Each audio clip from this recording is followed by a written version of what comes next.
Bom dia, boa tarde, boa noite. Eu não sei o horário que você está assistindo esse vídeo, mas o que importa é que você está aqui para acompanhar mais um quadro do Caixinha de Perguntas com o pastor Fernando Bocchio.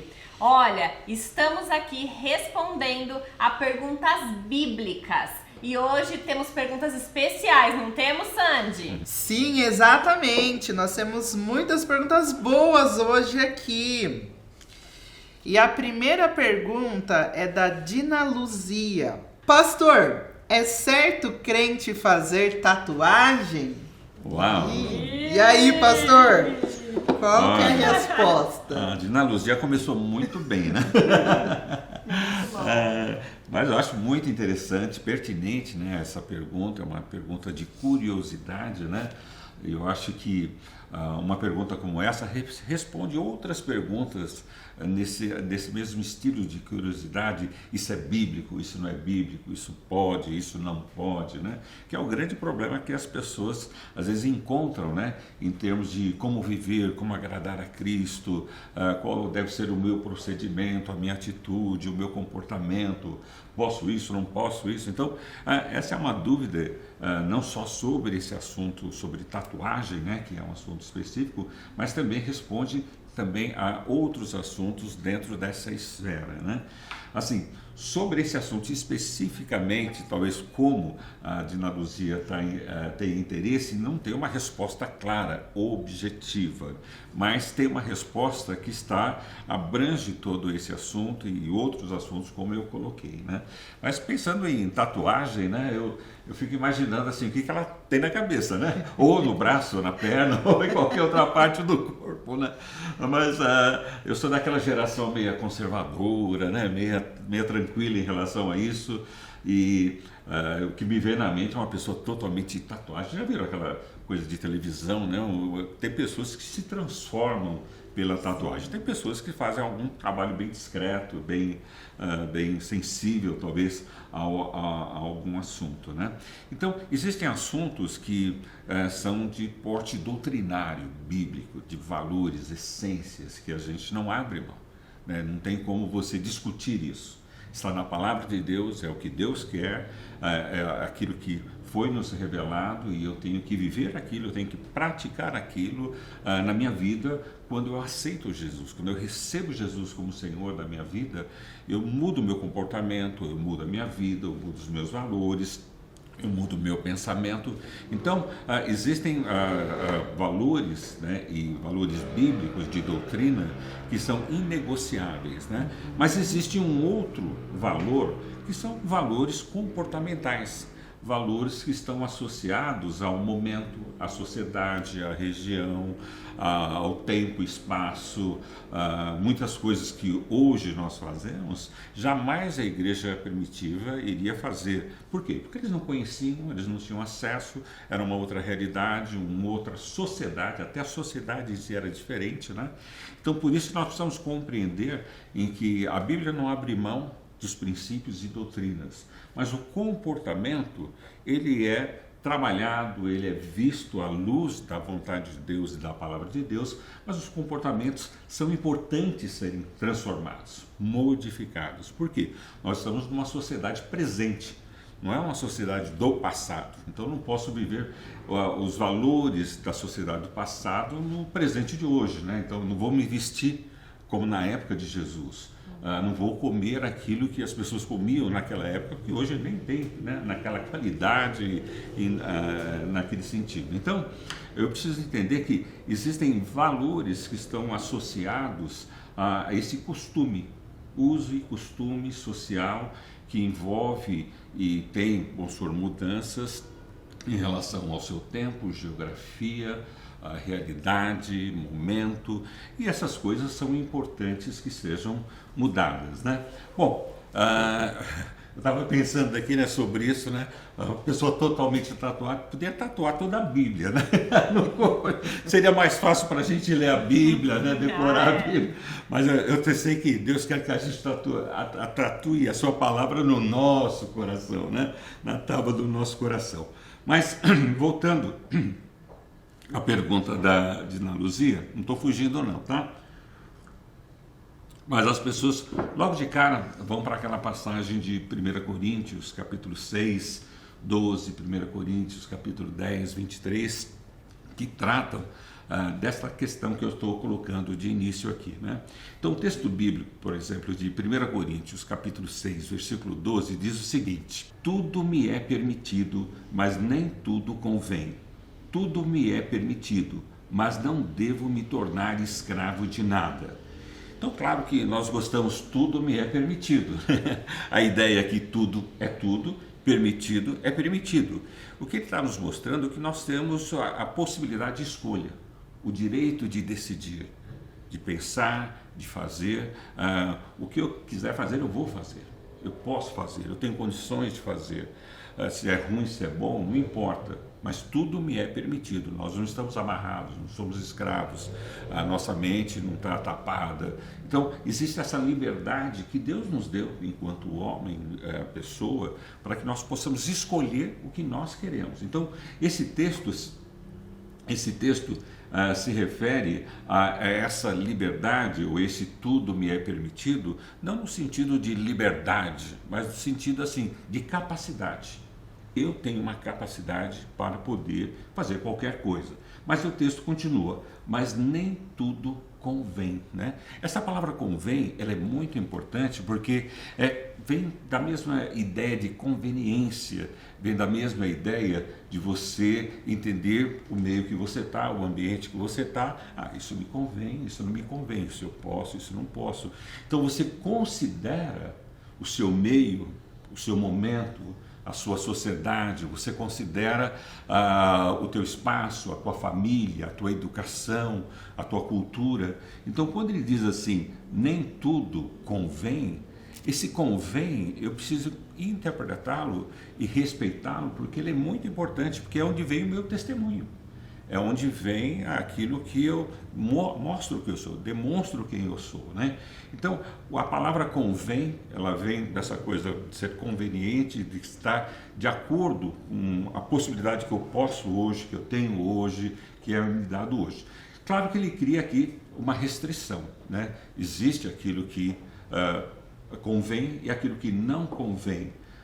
Como eu defino essa coisa? Como é que eu trabalho essa conveniência, ou analiso onde eu estou, a minha família, a minha sociedade, a minha igreja, a minha denominação, como é que eu entendo essa conveniência e coloco parâmetros para tomar essa decisão. Ele coloca aqui, olha, mas não devo me tornar escravo de nada. Primeira coisa, eu preciso entender que aquilo que me convém e que vai poder ser vivido não pode me levar a ser escravo. A palavra escravo aqui tem a ideia assim, eu não tenho como fugir, eu não tenho como escapar, eu estou preso a isso, eu preciso disso, eu necessito disso, eu não vivo sem isso, eu estou amarrado, eu estou acorrentado a essa ideia, a esse pensamento, quer dizer, eu não consigo ser diferente, né? Eu não consigo ser livre, eu não consigo fazer como o texto diz, tudo me é permitido. Quer dizer, quando eu sou escravo, eu não sou permitido a nada. Eu não tenho permissão de nada. Então, aqui eu posso entender que as coisas que me convém fazer são as coisas que não me fazem ser escravos, dependentes, exclusivo. Não tem outra forma de viver. Eu preciso disso para viver. Quer dizer, então a gente começa a ter, né, esse limite. Então eu preciso tomar cuidado, porque eu não posso que aquilo que eu quero fazer, seja uma tatuagem, seja qualquer coisa na vida, entender que aquilo é a essência da minha vida, eu preciso daquilo para viver. Não, o texto diz, tudo me é permitido, eu sou livre para escolher sim ou não. Agora, se aquilo vai me tornar escravo, já não é alguma coisa que não pode acontecer na minha vida. Mas, além disso, né, dessa conveniência, daquilo que me convém, o 1 Coríntios capítulo 10, versículo 23, ele coloca um adendo a isso, né, muito importante. Ele diz assim, tudo é permitido, mas nem tudo traz benefício. Então nós temos uma outra palavra, né? Tinha a palavra escravo, agora tem a palavra benefício. Isso vai trazer algum benefício? Vai trazer algum resultado positivo? Não é só para mim, nós estamos falando da conveniência, aquilo que convém, aquilo que está entre nós, no nosso meio. Quer dizer, isso de alguma forma vai ser um benefício, vai ser um testemunho, vai ser uma forma de expressão, vai ser uma forma de eu poder revelar algumas coisas, ou mostrar algumas coisas, ou beneficiar algumas coisas. Então, essa liberdade que nós temos, que tudo posso, ela não pode ser baseada em eu ter ser escravo de uma necessidade, e também eu tenho que entender que essa conveniência tem que ser para um bem comum, não só para um bem próprio, mas para um bem comum. Então, tudo isso a gente está lidando, você vê, em termos assim, não de doutrina, não de princípio, não de valores bíblicos, isso é inegociáveis, mas nós estamos tratando da convivência, do convívio, do como eu vivo em comum com as outras pessoas. Eu preciso entender que posso tudo, tenho essa liberdade, mas eu restringo ela a não me tornar escravo dela, e não só isso, aquilo tem que ser bênção para mim e para as pessoas, né? Em Levíticos, capítulo 19, 28, tem uma palavra pesada sobre tatuagem, né? Nós vamos ler agora essa palavra assim, bem focada, e que algumas pessoas usam, inclusive, como um texto, né, de princípios e de valores inegociáveis. E dá quase essa impressão, veja comigo. Levítico, capítulo 19, versículo 28, ele diz assim: não façam cortes no corpo por causa dos mortos, nem tatuagem em vocês mesmos. Eu sou o Senhor. Olha. E agora, hein? Claro. Objetivo. O que não é para a gente fazer? Cortes, né? E também nem tatuagem. O texto não diz isso? Quase isso. Quase isso. Vamos ler o texto de novo. Veja comigo, olha. Não façam cortes no corpo por causa dos mortos, nem tatuagem em vocês mesmos, eu sou o Senhor. Dá essa impressão de que eu não posso ter tatuagem. Dá essa impressão de que tatuagem não pode fazer parte da minha vida. Mas não é isso que o texto está falando. Veja que interessante, ele diz assim: não façam cortes nem tatuagem, né? Mas existe uma causa porque nós não podemos fazer cortes nem tatuagem nesse sentido aqui. Ele diz assim: por causa dos mortos. Agora, por causa dos vivos, você pode fazer tatuagem, você pode fazer cortes, né? Deixa eu contar o contexto disso, né?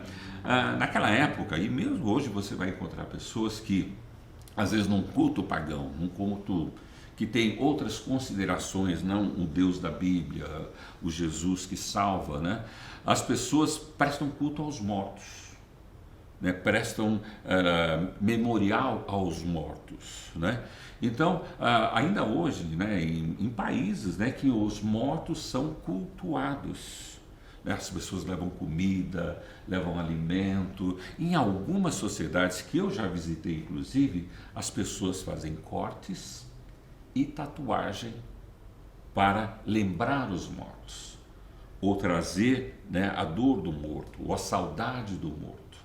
Então, isso não era só naquela época do Velho Testamento que acontecia com os cultos pagãos, com os cultos gentios, com os cultos que não tinham o nosso Deus, o único Deus, né, orientando aquilo. Naquela época, os povos pagãos já tinham essa prática. E ainda nos dias de hoje, eu já estive viajando em alguns lugares, né, em alguns países, em que você vê essa prática literalmente, é coisa terrível. Né? Eu fui assistir, eu não participei, né? Eu só assisti porque fazia parte do aprendizado que eu estava tendo ali naquele país, naquele momento, né? E você via literalmente as pessoas se cortando, se espetando, andando com espetos no corpo todo, né? Pessoas com inúmeras tatuagens, mas tudo aquilo era em referência aos mortos. Faço um parênteses aqui, pastor, Bom. diante disso, para mostrar a importância de conhecer o contexto, né? Porque às vezes a pessoa pega só aqui e fica naquilo. Não pode, né? Não pode, ou Não, é é bem pelo isso, sim né? ou pelo não, é o que Exato. está na Bíblia. Mas O senhor acabou de explicar aqui o contexto de tudo, do porquê tem esse versículo, do porquê está escrito isso, né? Então é importante as pessoas entenderem, porque às vezes as pessoas pegam um texto isolado, como você colocou, e taxa isso, olha, não pode nem corte, nem tatuagem. Não, não é isso. Não podem em função ou por causa dos mortos. Agora, se é por causa, como a gente estudou logo no início, né? Porque eu quero trazer um benefício, eu quero que aquilo me faça bem, eu faça bem ao meio que eu estou, aquilo representa alguma coisa em mim ou através de mim que vai me ajudar nesse contexto, né?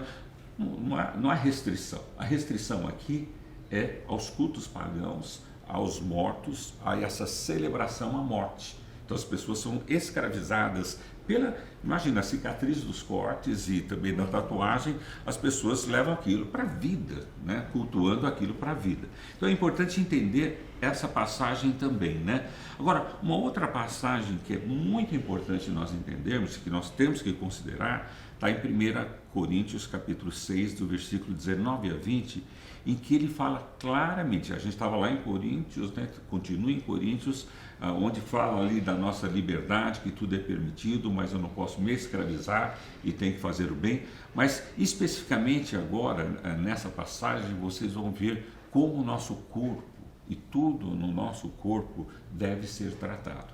Então Paulo fala nessa passagem de 1 Coríntios capítulo 6, 19 a 20, que o nosso corpo é santuário do Espírito Santo. Santuário. Nós somos santuários do Espírito Santo, né? E nós precisamos considerar isso para entender que o nosso corpo, tudo em nós, deve glorificar a Deus. E ele diz assim, o nosso próprio corpo. Então ele está dando assim, que o nosso corpo, enquanto corpo, em toda a sua expressão de corpo, ele deve servir para a glória de Deus. Ali a gente falou de alguma coisa do conveniente, daquilo que se convém socialmente, mas mais do que isso é uma coisa espiritual. O meu corpo deve ter uma representação espiritual para a glória de Deus, porque eu sou templo do Espírito Santo. Então você não vai encontrar nenhuma passagem que vai dar a doutrina da tatuagem, né? Infelizmente a tatuagem naquela época de Jesus, ela caracterizava um escravo.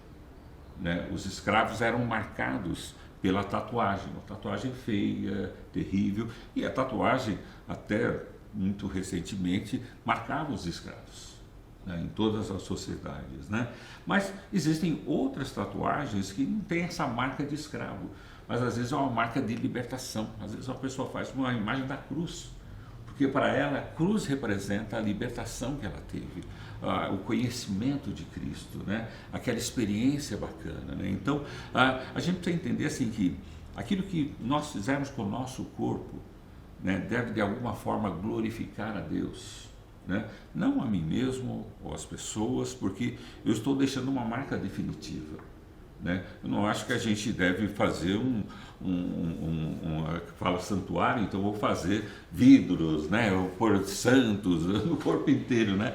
A ideia é de que eu tenho que respeitar o meu corpo, né? Isso tem a ver com o meu peso, com a minha higiene, com como eu lido com ele e com as representações que o meu corpo tem, né? Para a glória de Deus. Por que você se veste? Tem gente que não tem tatuagem, mas se veste, expõe o corpo de uma tal forma que não glorifica a Deus. E tem gente que tem tatuagem, mas se veste e se comporta para a glória de Deus, né? Então, aí é um problema. Convém, não convém? É certo, estou sendo escravo, necessito disso, ou essa é só uma forma de expressão, de benefício, em que eu quero glorificar a Deus com o meu corpo, tá bom? E é importante frisar que esse ensinamento que o senhor trouxe agora, ele deve ser aplicado não apenas para a questão de tatuagem, mas em tudo na nossa vida, né? O senhor falou sobre a vestimenta, até mesmo quando a gente recebe, sei lá, uma proposta de trabalho, você vai parar, você vai avaliar, vai me trazer benefícios, vai ser bom para minha família, para quem está ao redor, para minha vida. Esse é um ensinamento que a gente pode trazer em todas as áreas da vida, né, pastor? Sem dúvida. Todos os sentidos. Então, a tatuagem em si não é um problema. O problema é o que ela comunica, ou o que ela está relacionada.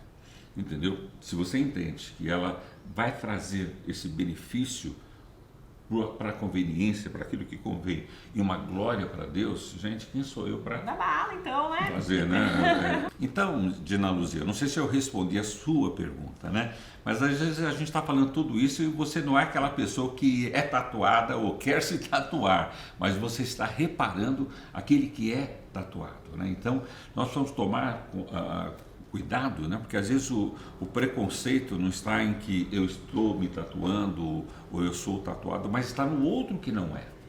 E aí ele começa também a ser um problema. Ele traz em si um problema de ser escravo, daquela necessidade de entender as pessoas como elas têm que ser, para agradar a Deus, para glorificar a Deus. Quem é ele para falar como eu tenho que ser e agradar a Deus, né? Então, nós precisamos entender que às vezes nós não somos tatuados, mas reclamamos ou julgamos aquele que é tatuado sem saber os critérios ou os motivos. Às vezes as pessoas são tatuadas e de repente conhecem a Cristo, têm uma experiência com o Senhor e ela leva aquelas marcas, mas assim, são marcas de um passado, né, que ela talvez vai lembrar e entender como Cristo mudou a vida dela. Às vezes são tatuagens novas que representam um novo momento da vida dela. Quer dizer, cada um vai fazer o seu conveniente, mas às vezes o problema está em nós julgarmos aqueles que têm tatuagem. Qualquer tipo de julgamento é errado, né? Nós não somos chamados para julgar, né? Nem condenar, nada disso, né?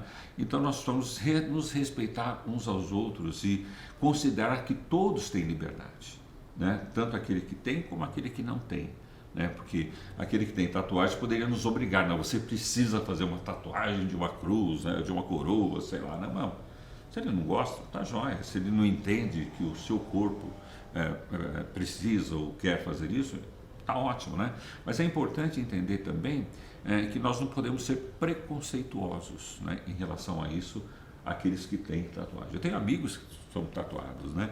Tem pessoas que têm marcas do passado e quando eles olham para aquilo, eles glorificam a Deus quanto Deus mudou a vida deles, né? Em relação a tudo aquilo que eles experimentaram na vida dele, né? Então é uma lembrança que os motiva cada vez mais para nova vida em Cristo. Tem pessoas que foram tatuadas já na nova vida em Cristo e entendem que aquilo é o comprometimento delas. Que nem a gente que usa aliança, né? Então é o comprometimento delas, é como elas entendem. E tem aqueles que não usam nada, né? Porque elas entendem que essa é a maneira em que eles querem glorificar a Deus e nós vamos respeitar a todos. Pastor, o senhor falando, eu lembrei agora de um amigo, de um velho amigo, que ele fez essas tatuagens antes de conhecer a Jesus e depois que ele passou, né, a frequentar a igreja, tudo, ele só usava roupa de manga comprida, querendo esconder. Podia estar o calor que tivesse, a pessoa estava lá de manga comprida porque tinha vergonha daquilo. E eu achei bem interessante isso que o senhor falou, porque quando nós estamos em Cristo, a Bíblia fala que nós somos novas criaturas em Cristo. Exato. Então essas coisas, embora às vezes não tenham sido feitas para glorificar ao Senhor, em Cristo agora todo o nosso corpo glorifica ao Senhor. Perfeito. Então não precisa ser refém disso, porque acaba sendo refém, né? Exato. Desse pensamento de que o que eu fiz não glorifica ao Senhor. Mas não, nós estamos em Cristo, então independente da marca que nós temos no corpo, agora tudo nosso glorifica ao Senhor. É verdade, isso é muito importante que você falou, né? Eu acho que são aquela coisa do respeito, né? E a gente tem que respeitar aqueles que também querem tirar, né? Aqueles que querem remover. Cada um tem o seu motivo e a sua razão, desde que ela seja conveniente, desde que isso não seja uma forma de se escravizar, e isso vai trazer um benefício para ele e para o próximo. Legal. Vamos lá então para a próxima pergunta, Gabi? Bora! Vamos lá. Temos aqui a pergunta da Lara. Que não receba 100 vezes tanto já neste tempo em casas e irmãos e irmãs e mães e filhos e campos com perseguições e no século futuro a vida eterna. Marcos 10:30. A minha pergunta é: podemos viver essa promessa de Jesus aqui na terra ainda? Ou seja, o reino dos céus existe aqui na terra? Olha, é uma pergunta teológica, né? Profunda, né? Uma pergunta extremamente séria aqui, né, Lara? Interessante que a pergunta da Lara, ela traz um contexto, né? Ela vê que aquela passagem bíblica que apresenta todo um contexto que fala sobre família, sobre deixar, sobre uma nova postura, né? Então, bacana a tua pergunta, Lara, nesse sentido. Você faz a pergunta bem objetiva, mas ela já apresenta um contexto que é muito importante para a gente, né? Sobre esse assunto tão relevante, né? Teologicamente, né? Extremamente sério, como o reino de Deus. Interessante que muitas pessoas têm dúvida, né? A maioria das pessoas tem dúvida sobre o reino de Deus, né? Às vezes você ouve até mensagens que você vê que a pessoa ela está indefinida de entender o que é reino dos céus, né? Vamos aceitar o desafio da Lara e vamos tentar responder para ela. Na primeira coisa eu preciso entender reino, né? Quando diz assim, reino dos céus, né? O que seria reino dos céus ou reino de Deus, né? Para a gente entender essa expressão que vai nos levar a uma reflexão teológica, primeiro preciso entender reino. O que é reino? Alguém sabe aqui? Não.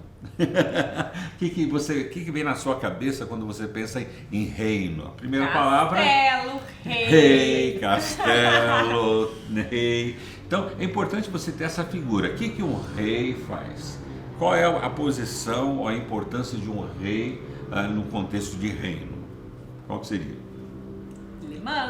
Ele manda, ele reina, ele governa, ele determina, ele manda. É o dono de tudo, né, da terra, das pessoas, do serviço, e ele determina como as pessoas devem fazer, não fazer, ir para a guerra.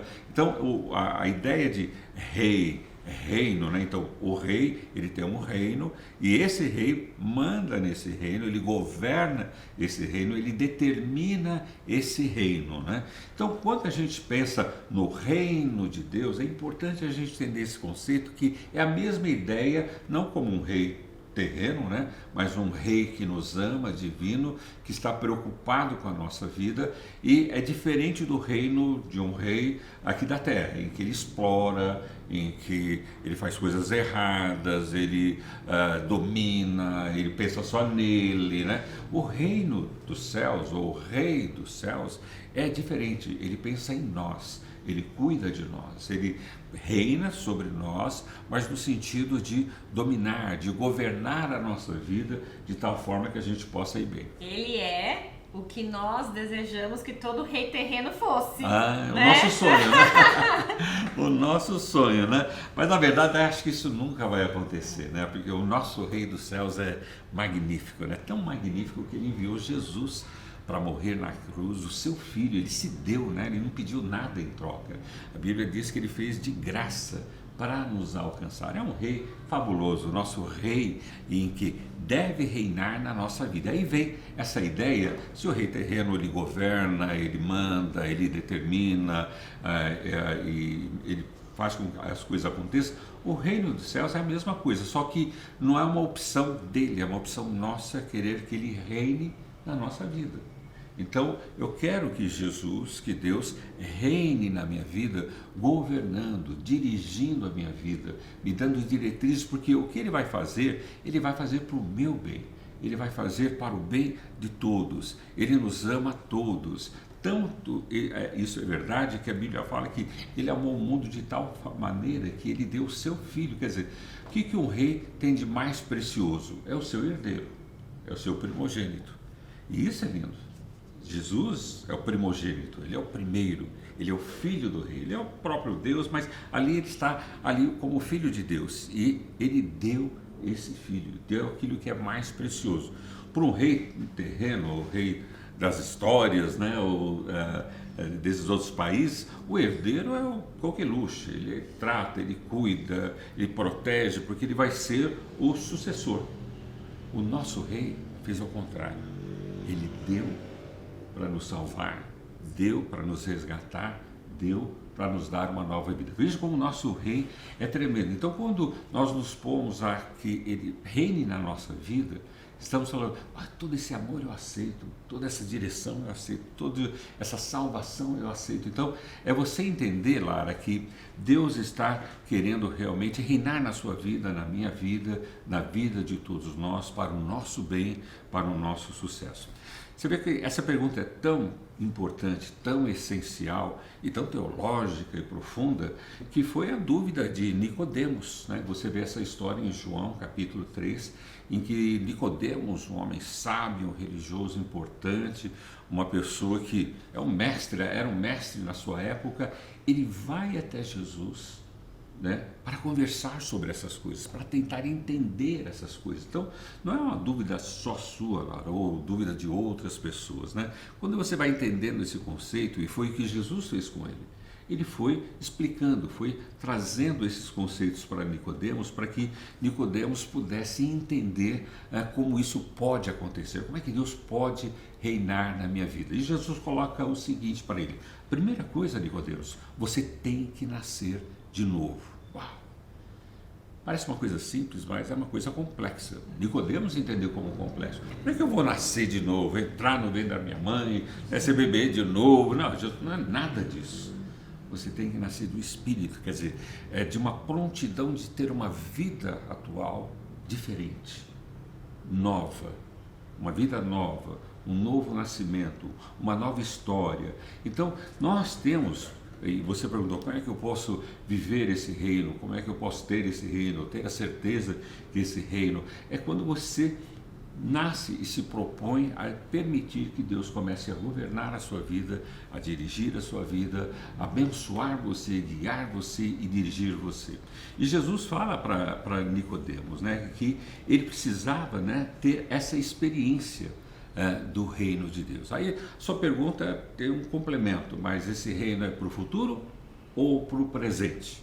E foi também um dilema que foi levantado ali, né? E você vê que Jesus, no decorrer da sua vida, vai mostrando que existe um reino futuro, mas ele veio anunciar um reino presente também. É um reino presente e um reino futuro, né? Porque para Deus está tudo ali. Então, essa experiência nós podemos ter agora. Em Lucas, capítulo 17, versículo 21, diz o seguinte: Não se poderá dizer, está aqui ou ali, pois o reino de Deus já está entre nós. O que ele está colocando aqui, olha, não dá para falar que era uma coisa do passado ou uma coisa do futuro, mas uma coisa é certa, ele já está. Então, Lara, o reino de Deus já está aqui, o rei já está aqui, ele quer ajudar você, ele quer dirigir a sua vida, ele quer coordenar, abençoar, te dirigir através da palavra dele, daquilo que ele tem nos ensinado através da Bíblia, daquilo que os apóstolos aprenderam, os discípulos aprenderam, e nós, enquanto discípulos, podemos aprender também à medida que a gente começa a estudar a Bíblia. Não só ler a Bíblia, mas meditar na Bíblia. Aí eu começo a acostumar a entender o que o meu rei quer, o bem que ele quer fazer na minha vida. Então, a pergunta se o reino de Deus vai ser lá no futuro, quando a gente morrer e for para o paraíso, não, vai ser lá, vai ser aqui, né? E foi quando Jesus veio, porque Jesus veio para introduzir o reino de Deus. Essa foi a razão da vida dele, a razão dele ter se sacrificado na cruz por todos nós. Então, o reino de Deus já está aqui. Ele já pode governar as nossas vidas, nos dirigir, nos abençoar. Mas o bonito é que quando a gente estuda sobre o reino de Deus, a possibilidade de enxergar tudo isso, ver todas essas coisas, eu tenho que nascer de novo, ter uma experiência com Jesus. A outra coisa é entender que não é uma coisa para o futuro, depois da minha vida aqui, é uma coisa para o agora, né? E interessante que esse agora, ele vai ser construído através de eu entender o reino de Deus, aceitar a governança de Deus na minha vida, mas também de um ato muito importante que todos nós precisamos fazer, que está ali em Lucas, né, 6:9, em que ele diz assim que nós devemos anunciar, né? Ela usou aquele texto, né, que não receba 100 vezes tanto já neste mundo, em casa, irmãos, irmãs e mães. Quer dizer, tem esse contexto ali em Lucas 9, que diz o seguinte, deixe que os mortos sepultem seus mortos, você, porém, deve ir anunciar o reino de Deus.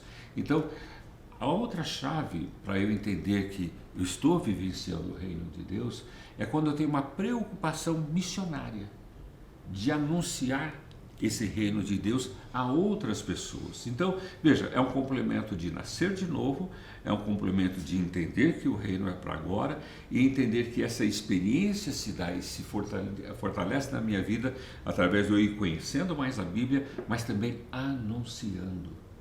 Né? Anunciar não quer dizer só pregar, um pastor, um missionário tem essa responsabilidade. Anunciar é compartilhar, é testemunhar, falar para as pessoas sobre esse reino de Deus. Lucas 8:1 diz o seguinte, olha, pouco tempo depois Jesus começou a percorrer as cidades e os povoados vizinhos, anunciando as boas novas a respeito do reino de Deus. E é isso que Ele espera de nós, que nós também venhamos a anunciar essas boas novas. E nós fazemos isso com os nossos vizinhos, os nossos colegas de trabalho, com os nossos parentes, às vezes até sustentando missionários ou iniciativas missionárias que podem ir onde nós não temos condições de ir, né? Mas nós podemos apoiar financeiramente, podemos apoiar orando por eles, mas é uma responsabilidade minha, não é deles, né?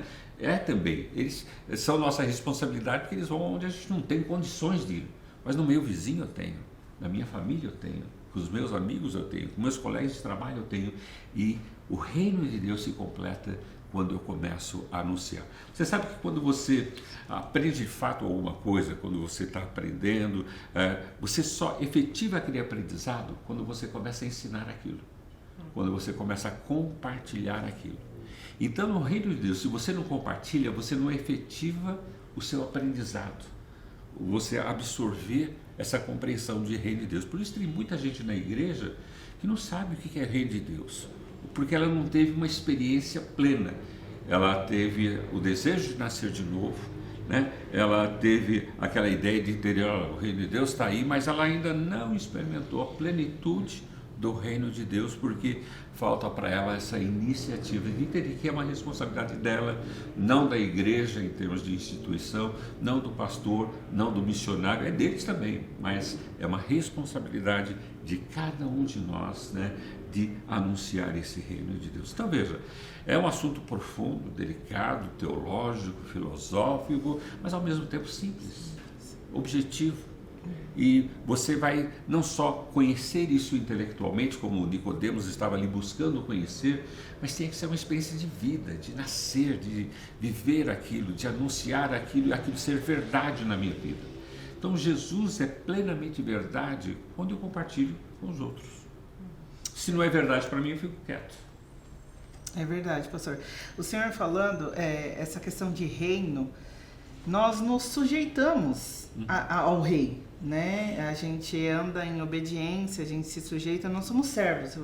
Quando a gente fala de reinado, rei, essas coisas, essa palavra servo vem à minha mente.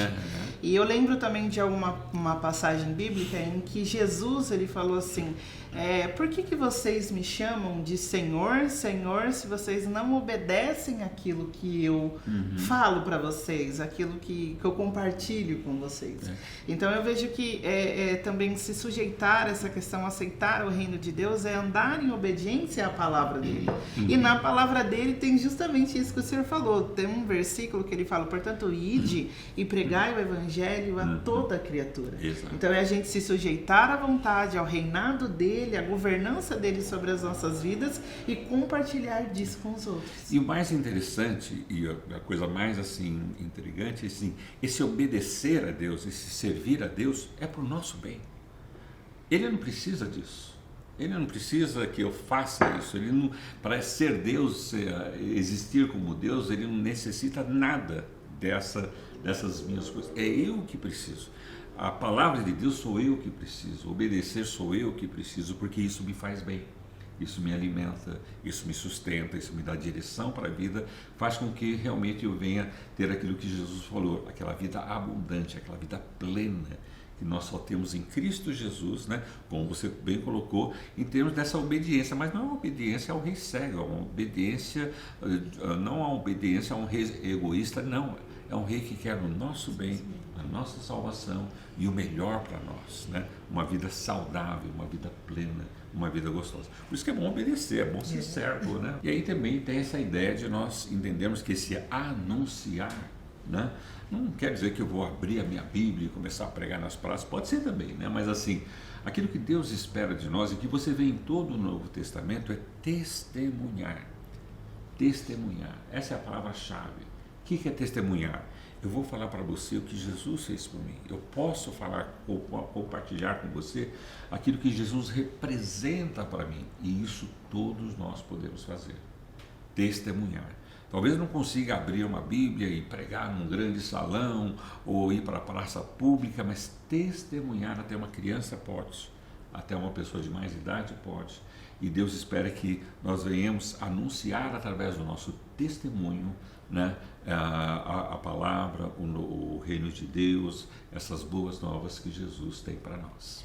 É legal o senhor falar isso, porque quando o senhor comentou no começo, eu fiquei pensando, porque nós temos pessoas de diversas partes do Brasil e do mundo que nos acompanham, pessoas novas convertidas há anos, vários contextos, né? E isso de pregar as boas novas, não é algo que tem que ser um peso, né? Ah, mas eu não conheço a palavra, eu não entendo para compartilhar, não tenho bagagem teológica, como não você requer diz, um seminário, isso, né? Isso, de maneira formação. nenhuma. É o que o senhor falou, através do testemunho, através da sua experiência, da sua história. Você já está compartilhando mais do que as boas novas aí. Você está compartilhando Jesus, o reino de Deus, que é aqui, é agora, né? Então, isso é para ser uma alegria e não um peso, para ser algo natural no nosso dia a dia. Isso vai, no começo, requerir um esforço, Uma disciplina. uma né? disciplina, como a gente já falou aqui sobre disciplina, mas automaticamente isso vai se tornar tão tranquilo que no caixa de mercado você já vai estar falando de Jesus para a pessoa, das boas novas, né? E não é só falando, é se comportando. Exato. As nossas ações, nossas né? ações também É. estão anunciando Jesus, Com né? certeza. Por isso que eu digo, até uma criança pode testemunhar, É verdade. pode, e muitas crianças, graças a Deus, testemunham e dão testemunho poderoso, que Jesus respondeu minha oração, que eu deixei isso, que eu estou fazendo aquilo, ou aquilo aconteceu na minha vida. Então, testemunhar não é uma coisa assim que requer, como você colocou, um curso teológico para fazer, requer uma experiência. É. E essa experiência a gente só tem quando a gente deseja ter uma experiência com Deus. E Ele nos concede através da oração e através do aprendizado. Amém. Vamos continuar então, que tem mais lá. uma pergunta. A próxima pergunta é da Vitorina. Se sou salvo, como posso saber se estou dando frutos? Em Tiago fala sobre a obra. A obra e os frutos são os mesmos? E aí, pastor Fernando? Olha, essa é uma pergunta que eu diria uma pergunta gostosa, né? Porque quem é que não gosta de frutos, né? Acho que todos nós, às vezes o meu corpo pede, precisa daquela fruta, preciso comer aquela. Então, acho que fruto... Eu também, mas com leite condensado. Mas quando a gente pensa em frutos, né, lógico que vem na nossa mente aquela cesta, maçã, banana, abacate, tudo aquilo que a gente gosta, né? E fruto nos remete, né, essa cesta de frutas, ou a ideia de frutas, nos remete a resultado, né? Resultado de alguém que plantou uma semente, regou, tratou, lidou com ela, protegeu, e no tempo certo ela dá aquele fruto, mas aquele fruto é amadurecido, ele se transforma de um fruto verde para um fruto amadurecido para ser comido, né? Então, essa ideia que, mesmo como a Vitorina coloca, né, que Tiago apresenta para a gente a ideia de fruto, é realmente para trazer todas essas ideias em mente, né? Você vê que essa é uma linguagem muito comum naquela época, porque a agronomia era muito presente, né? Jesus usou, né, muitos exemplos através da figueira, né? Sempre estava ali representada, outros frutos, porque era uma linguagem que representava muito aquilo que ele queria falar. E eu acho que ainda hoje essa ideia de fruto tem essa mesma representatividade, um resultado, algo que aconteceu, chegou no ponto certo, está ali na cesta, bonita de ver e de comer. Mas, respondendo à tua pergunta, Vitorina, como posso saber se estou dando fruto, né? E em Tiago fala sobre obras e frutos, né? São as mesmas coisas. Como é que você sabe que uma árvore tem fruto? Como posso saber se eu tenho frutos? Como é que uma árvore você sabe que tem fruto? Porque você olha na árvore, tem a árvore e tem o fruto. Você reconhece ali o fruto, né? Então o fruto é alguma coisa perceptível, é alguma coisa visível. Se você tem o fruto, talvez você não esteja reconhecendo esse fruto na sua vida, você não esteja vendo esse fruto, mas se você tem vivido com Jesus, se você tem buscado conhecer a palavra de Deus, andar na direção do Espírito Santo, querer não só saber, conhecer, mas fazer, obedecer, naturalmente os frutos vão acontecer. O fruto, ele nasce naturalmente de uma árvore bem tratada. E nós somos bem tratados quando nós nos alimentamos da palavra, quando nós nos regamos através da oração. E isso vai produzir em nós um fruto. Agora, o que é um fruto? O que é a mesma pergunta, né? Como eu posso saber se estou dando fruto? O que é fruto, né? Aí ela traz até uma pergunta, né, interessante que Tiago faz ali no capítulo 2, versículo 18, quando ele diz assim: mas alguém pode argumentar, né? Então, aqui nós vemos uma apologia, né? Então era uma coisa que eles gostavam muito, né? De lidar com essa apologia, que é isso, que é aquilo, é diferente daquilo, em contraste com aquilo outro. Essa argumentação era muito importante para determinar todas as coisas. Por isso que é importante a gente estar conversando, né, Vitorina, para que nessa argumentação, né, como o Tiago nos apresenta, mas alguém pode argumentar. Então, nós estamos argumentando aqui, aí a ideia é nós entendermos realmente sobre o fruto e o fruto que precisamos dar, que tipo de fruto Tiago estava ali em mente, né? Quando ele usa no versículo 18 do capítulo 2, ele diz assim: mas alguém pode argumentar, uns têm fé, outros têm obras. Mostre-me sua fé sem obras, e eu, pelas minhas obras, lhe mostrarei minha fé. Aqui tem um princípio muito importante, né? Tiago, irmão de Jesus, ele tinha uma vida religiosa extremamente intensa, tanto anteriormente no judaísmo e agora convertido ao cristianismo, né? Ele traz essa preocupação com a igreja, com o trabalho que a igreja realiza, com a obra que a igreja realiza, com o tipo de vida nós estamos vivendo. Então ele diz assim: uns têm fé. Então o que é fé? Uns dizem que acreditam, que confiam, que sabem, que conhecem, e às vezes sabe mesmo, às vezes conhece mesmo, às vezes entende bastante da Bíblia, conhece todos os 66 livros da Bíblia, todos os contextos de 1.600 anos em que ela foi escrita, tem um domínio do conhecimento. Então a fé é conhecer, né? Conhecer a palavra. E muitas pessoas têm essa fé, mas não a fé plena, só tem a fé do conhecimento. Porque a fé se complementa pelo conhecimento e prática dela. E é isso que Tiago vai explicar. Para aquelas pessoas, fé era o ato só de conhecer, de saber, de entender. É importante conhecer, saber, entender? Lógico que é importante.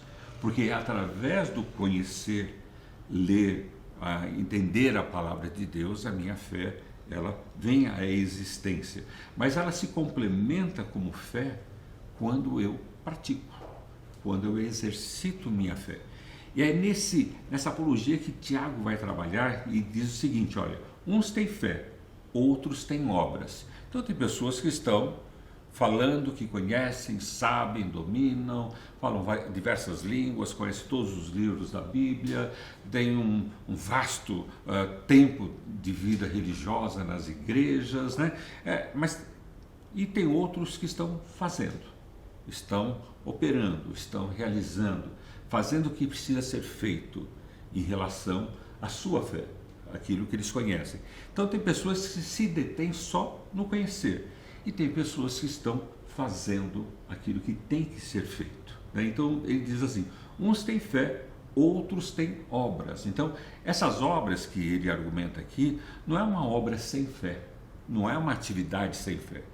ele vai explicar isso, ela é consequência da minha fé. Eu realizo essa obra, essa atividade, aquilo que eu sou, né? Agora, existe a possibilidade de eu ter fé e não ter obra? Lógico, é uma opção sua. Mas assim, não vai dar os frutos, como a Vitorina coloca, né? Uma árvore que realmente não produz frutos, que seria o quê? Uma árvore estéril. Ela está lá florida, tem tudo, você espera um tempo certo, cadê o fruto? Não vem fruto. Está lá, está verde, está na terra, mas não tem fruto. Tem muitas pessoas que são assim, nossa, falam bonito, conhecem muito bem, sabem todas as coisas e tal, mas cadê o resultado na vida dela? Cadê aquilo que demonstre a sua fé através das suas atitudes, da sua fala, do seu comportamento, do seu relacionamento familiar?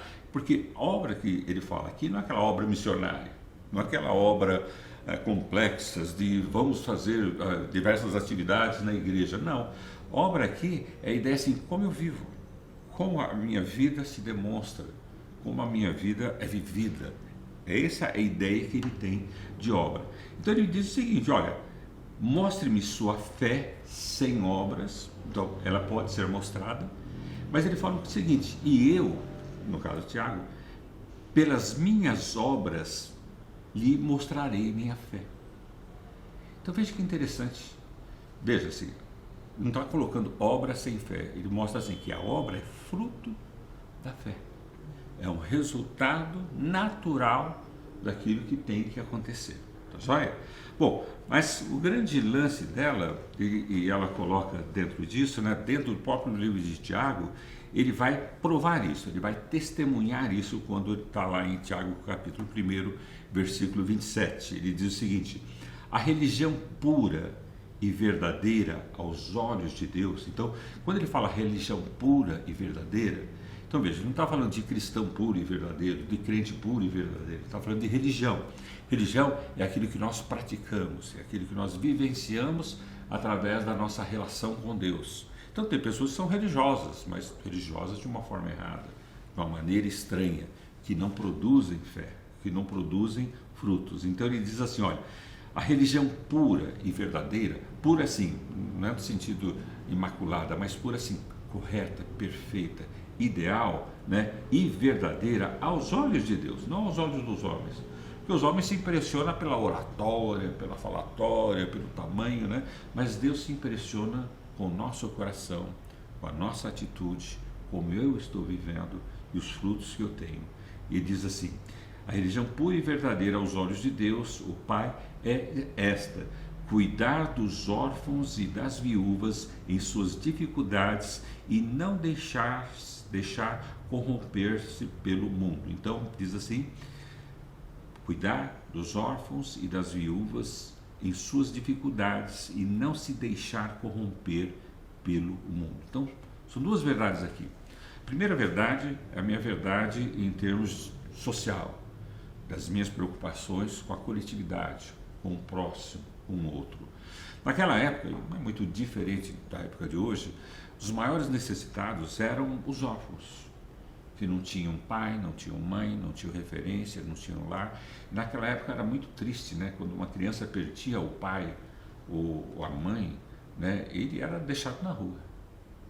Ele não tinha lastros, ele não tinha identidade, ele não tinha nada, né? A existência dele, naquela época, eles perdiam até a casa, caso o pai tivesse morrido, a mãe, né? Então, a criança órfã era o maior necessitado, mais emergente ali. E ele coloca as viúvas, que também tinham o mesmo infeliz destino.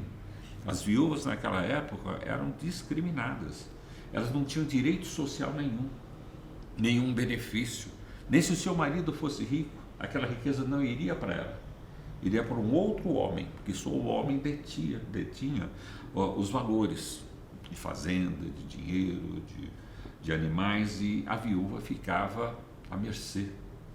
Então ele fala assim, olha, a religião pura e verdadeira é aquela que tem um olhar para os necessitados, é aquela que tem um olhar para aqueles que realmente estão desamparados. Bom, hoje nós continuamos a ter órfãos e viúvas e eles continuam sendo não atendidos. Muitos, mas muitos. A gente está falando principalmente da nossa realidade brasileira, africana.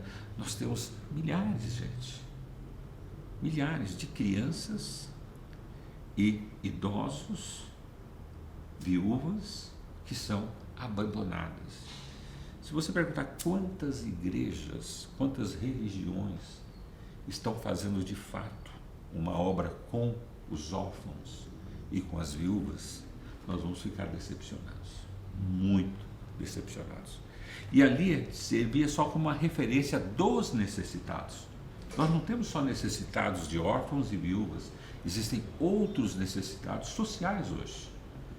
Pessoas que socialmente estão vivendo um quadro também de abandono, de isolamento. Você vê as comunidades, você vê as situações precárias de saúde básica, né, de alimentação, de tudo. E eu pergunto, quais religiões? Ou qual religião que de fato está sendo pura, está sendo verdadeira, de cuidar disso? Ah, mas nós temos fé, nós temos conhecimento, a palavra está lá, eu tenho seminário, eu tenho isso, tá, tudo bem.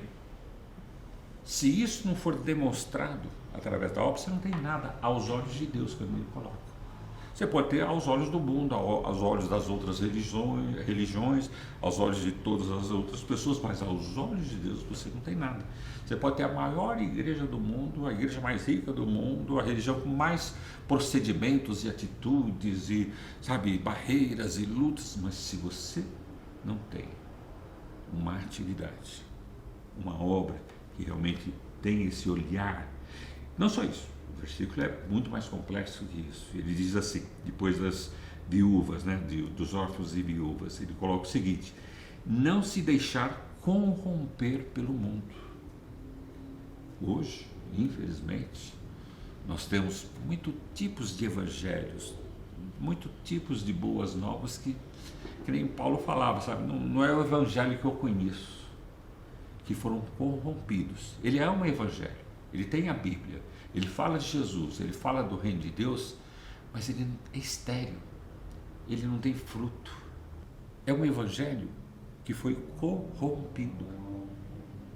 Quer dizer, era um evangelho que existia, ou deveria existir, e por algum momento humano, mundano, pessoal, individual, social, ele deixou de ser aquele evangelho puro, imaculado, santo, que Deus olha, que tem essa atitude.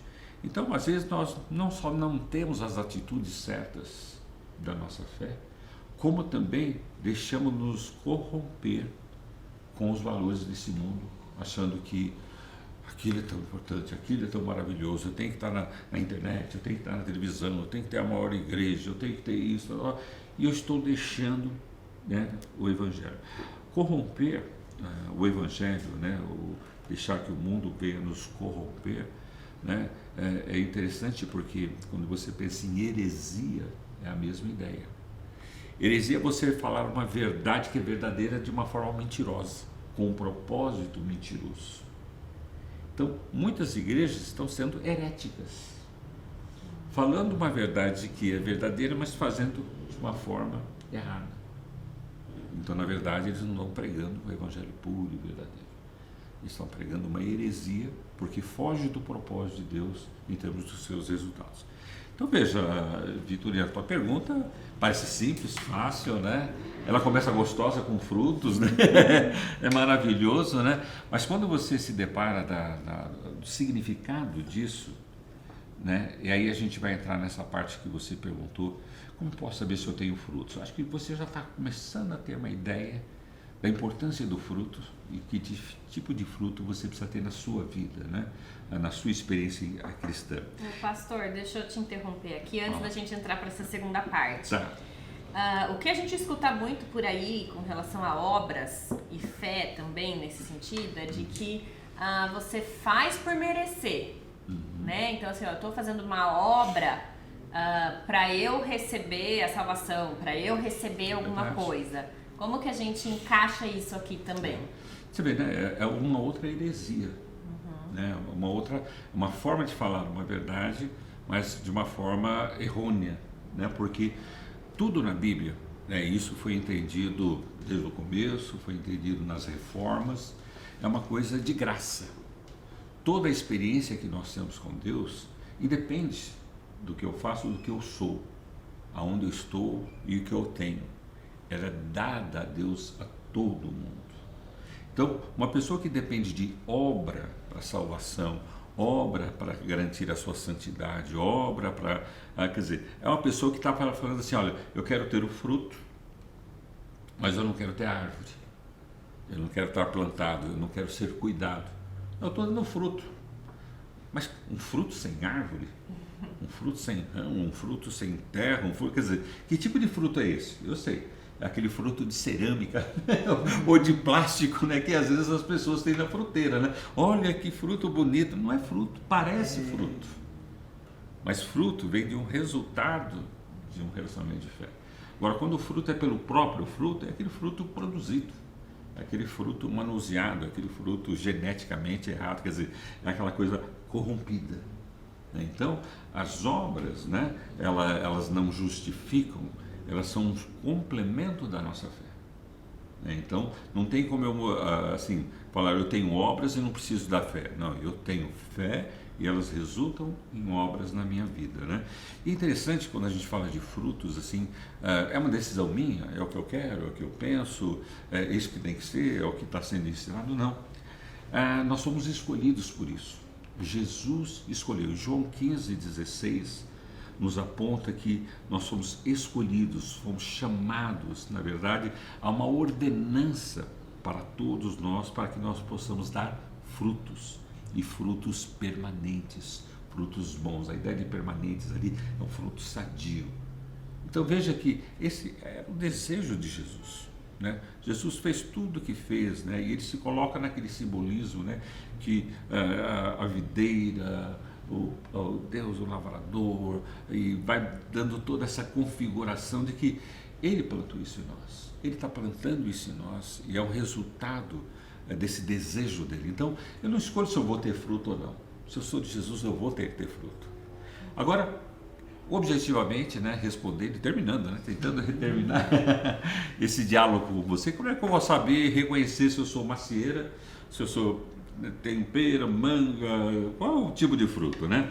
Quando você não tem, acho que o texto mais lindo que fala sobre frutos, né, e como você pode reconhecer se você está dando frutos ou não, é quando você vai para Gálatas, capítulo 5, versículo 22. Ali está nítido como você pode reconhecer se você já tem fruto, se eu já tenho fruto na minha vida.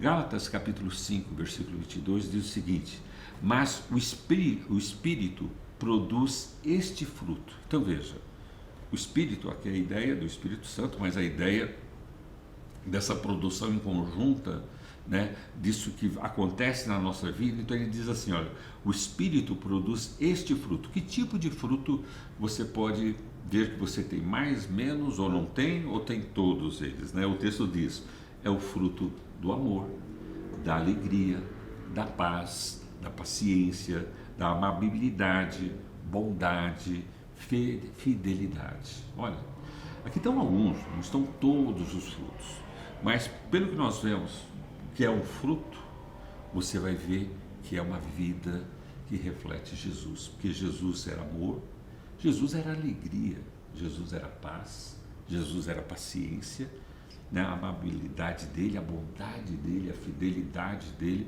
Então são esses resultados que nos faz a imagem e semelhança dele.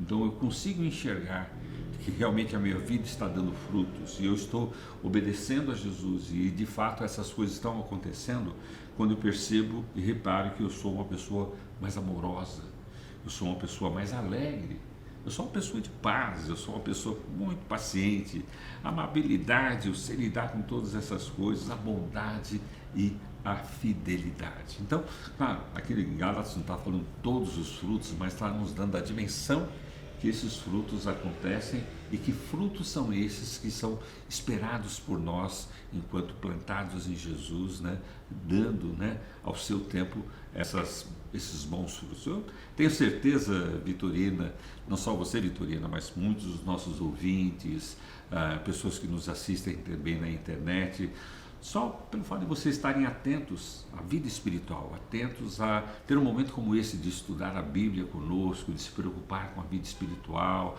de se preocupar com a sua relação com Deus, pode ter certeza que você é uma pessoa que já tem frutos. Esses frutos vão crescer, vão amadurecer e vai ser uma árvore cheia de frutos diferentes. Amém, amém. Interessante também, né, pastor, que a gente tem que pensar assim, que o fruto, ele serve para alimentar os outros. Porque não adianta uma árvore estar ali cheia de fruto e ficar só com fruto para ela, para embelezar ela. O fruto, ele serve para alimentar os outros, né? Então, esse fruto que vem de Deus para as nossas vidas, né, que nem o Senhor bem colocou, se nós estamos em Jesus, nós vamos frutificar. E vamos frutificar para alimentar outras pessoas com esses frutos. Perfeito, muito bom. Amém, gente! Que bom que você nos acompanhou até o fim desse programa. E olha, eu vou voltar juntamente com a Sandy daqui a pouquinho, logo depois do fechamento aqui do programa, para te contar e te mostrar o sorteio de quem vai levar essa caneca aqui. Todos que enviaram a sua pergunta para nós participará do nosso sorteio, tá? Então você que mandou a sua pergunta, você está lá no nosso pacotinho com o seu nome, tendo a chance de ganhar essa caneca linda aqui do RPV. E é importante falar também que às vezes você falou, não leram a minha pergunta em específica, com o meu nome ali. Nós recebemos muitas perguntas e muitas delas eram bem parecidas. Então, se você prestar atenção, nós respondemos sim a sua pergunta, que pode ter sido feita de alguma outra forma, com outras palavras, mas que significava a mesma coisa, tá? Então, a gente quer agradecer a todos que nos enviaram a sua pergunta, a todos que colaboraram, que participaram. Foi muito gostoso, né, gente? Perfeito. Foi bom, pastor? Uma experiência tremenda, né? Desafiador? É como eu falei, essa interação com aqueles que estão nos ouvindo, nos assistindo, é maravilhosa, né? Que vocês possam enviar novas perguntas, né? E a gente vai tentar responder essas perguntas também. E falando nisso, fique ligado nas nossas redes sociais, porque daqui a pouco nós vamos lançar mais um subtema aí para você enviar a sua pergunta, porque nós vamos gravar mais, vamos responder mais perguntas e aí teremos mais sorteios também. Para quem participar das próximas aí, teremos novos sorteios com outros itens muito legais para participar. Então, continua aqui nesse vídeo que daqui a pouco eu volto com a Sandy para mostrar quem foi o grande vencedor dessa caneca linda aqui, tá bom? Uma nova, né? Não essa. Não, né? essa é do pastor, não vou tirar do pastor não. Deus abençoe, gente, muito obrigada. Estamos felizes de ter você aqui com a gente. Tchau, tchau. Um beijo a todos. Tchau. Tchau.